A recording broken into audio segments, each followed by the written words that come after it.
Hey YouTube, I'm Lucky, and today I'm going to bring you a video where I'm going to go over how to transition if you're a controller player using a PS4 or an Xbox controller into becoming a mouse and keyboard player if you want to play on PC. So the first thing I'm going to go over is essentially when you're a controller player, you're sitting in this stance, you're kind of working with this, you're using your left thumbstick for your directional movement, which would be your WASD keys on the mouse and keyboard. I'll have them show over here.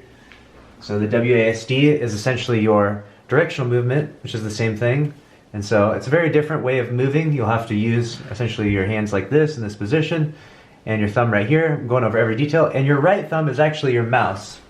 Now this is why a lot of people will talk about mouse and keyboard being more precise or giving you better aim, because your thumb moving a tiny joystick is never going to be nearly as precise as an entire mouse pad of space and a mouse with a sensor and being able to move in big strokes and move little tiny micro movements and everything like that. And so that's why you're going to hear common arguments or PC elitists say that mouse and keyboard is better, but to each their own. If you like playing with a controller or if you like playing with mouse and keyboard, that's entirely up to you. This is entirely a video based around if you want to transition from being a controller player like I was for 11 years, if you want to be a controller player, into a mouse and keyboard player. So the first thing I'm going to go over, I'm going to put this down now.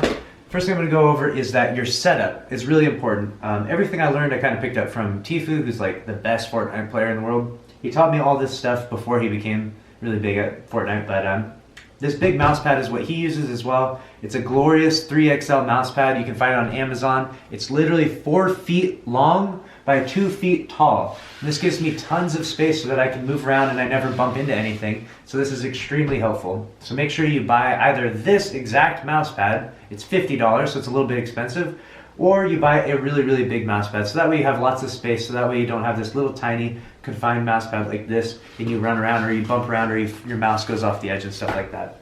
The second thing I'm going to go over is that it's important to get a good quality mouse. You don't want to be using some old, outdated mouse. You want to be using something that's new, has good sensors, has good ratings, and they're often pretty expensive. I highly recommend a Logitech G Pro Wireless or this final mouse that I have here. I use a Logitech G Pro Wireless at my other setup, but at the office here where I'm at right now, I'm using this final mouse for the time being. So the Logitech G Pro Wireless is really nice though because I don't have this cord that gets in the way. Sometimes the cord bundles up a little bit. Having a wireless mouse is extra nice. But if you do have a cord, I also recommend getting something like this. This is called a mouse bungee. And what this does is it allows you to not drag on the cord and essentially ride over the cord like this. So this is extremely helpful, having a mouse bungee. I highly recommend it. I know there's a lot of little nuances to all this, but all these little details are not meant to be looked over. Make sure you pay attention to all these things. Now we're going over to the keyboard side. I also highly recommend to get a shortened keyboard. You'll notice that I do not have a numpad. This is a Logitech Pro keyboard and it has little RGB lights on it if you want to look pretty fancy. I just keep them off though because I don't really care to look too fancy. But I highly recommend to get a keyboard like this that doesn't have the numpad. You can even get a shorter keyboard. You can buy like a LUCKYY or whatever. LUCKYYs are really popular. But this is a really, really nice keyboard. I really enjoy using this one.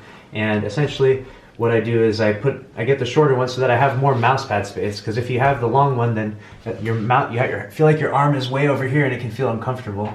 So I like to have the shorter mouse or the shorter keyboard, and I highly recommend everyone else to also have a shorter keyboard and not have the numpad on their keyboard.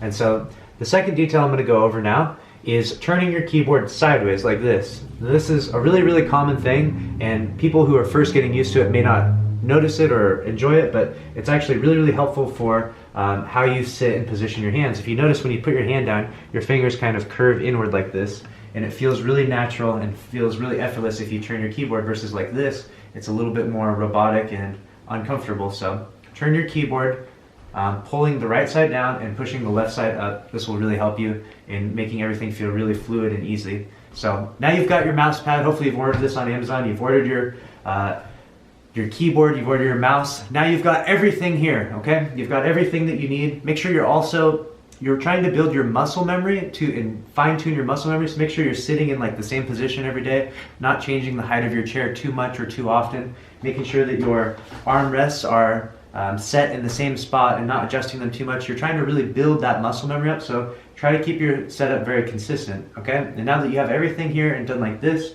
the next step is going to be learning to have a one-to-one connection with your mouse cursor and your hand to eye movement. And so we'll go over here and you'll see that this is an awesome program that you can play. This is called Aim Booster. I highly recommend. I have people play this all the time. Click the challenge button and see how long you can go for, okay? If you can only last 10 seconds, that's fine, but it's entirely up to you. I'm not gonna sit here and play this because it would go on for a minute, but essentially, play this game and see how well you do at first, and then try to build on that time. And essentially what you're doing is you're building that hand-eye coordination and your one-to-one, like where your eyes go, where your eyes are looking, and where your mouse cursor is. And it's a very, very fine and very, very subtle movement that you use when you're using a mouse and keyboard. And it takes a while to refine those skills, so be patient with yourself.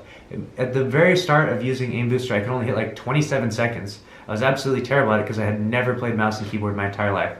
Now I can consistently hit over a minute, and there are many people who are really, really skilled who can do 2 minutes and 3 minutes very easily, and maybe you can get to that level, and if you can, that's awesome. It's really, really good. You want to have that level of fluidity and consistency when it comes to this stuff. The other thing that I want to go over is that you're going to want to play other games as well. Play games like Aim Hero, play anything that you can find that also has similar games, because you want to have a sort of like, in workouts or in weightlifting, there's like muscle confusion, right? You want to be able to have a very, very effortless ability to always be able to aim good, no matter what game you're playing. PUBG or Fortnite or Destiny or whatever game you're playing, you want to always have that good aim. You'll notice that people that just naturally have good aim, like a good example would be Shroud, a very popular Twitch streamer. He has good aim no matter what game he goes to because he's already practiced so much that he has that connection to his mouse and keyboard, and his hand-eye coordination are very down. The same thing applies to Tfue, who I mentioned earlier. He has that. Doesn't matter what game Tfue plays, he's already extremely talented, extremely good at it because he's put in the time to build that muscle memory. And so I highly, highly recommend to do that and to spend time learning and playing those games, and play a variety of different games and try to write down your times and improve your times and try to build that muscle memory, and understand that it's a process. You're not going to go from being a controller player for months or years to being a mouse and keyboard player overnight and have that same level of skill. It's going to take you probably about 2 months, I would say, to go from wherever you're at right now with the controller. Let's say you're right here, and when you first start mouse and keyboard, you're going to be here. It's going to take 2 months to get to this level. But the nice part is with mouse and keyboard, there's a higher skill ceiling because there's no aim assist. And so you actually could become a more skilled player because mouse and keyboard allows you to become a more skilled player due to the lack of aim assist and due to a higher skill gap, because your aim is entirely up to you. You could have absolutely the worst aim and miss all your shots randomly, or you can have absolutely the best aim and improve your aim and land every single shot and get some crazy clips, some crazy snipes, and etc., etc. So hopefully all these tips and tricks help. If you have any questions, please comment down below. Make sure to leave a like on this video and subscribe for more. Thank you for watching. Have a good night.